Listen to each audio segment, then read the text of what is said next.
Labas vakaras, Pricer bendruomenės nariai. Esame iki parduotuvėje. Tęsiam mūsų kalėdų kainų reidų maratoną. Ir šiandien žiūrime paukštienos kainas. Taigi šviežia Pekino antis su kaklu be subproduktų. Reiškia reguliariai kaina 8 eurai be cento, su kortelė 3,99.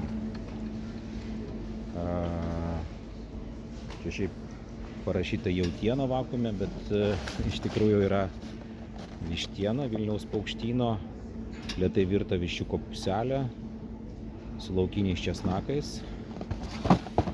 Ir kaina yra kilogramo 10 eurų be 1 cento. Toliau broilerių krūtinėlė su kaulu užauginta be antibiotikų. Kilogramo kaina 5,69 €.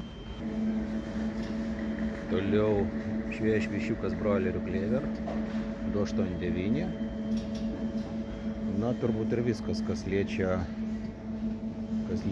dar vat galim pasižiūrėti. Virtas plėšamas kalakuto blauzdelis Viola. Kilogramo kaina 13 eurų be cento, dabar akcija 6,99 €. Nu, turbūt viskas, kas liečia paukštieną iki. Tai ką, važiuojam žiūrėti, kokias kainos yra kitose parduotuvėse. O jūs parašykite, ką įsigijot, kokį pagrindinį patiekalą kepsit, kaip kepsit, bus įdomu paskaityti.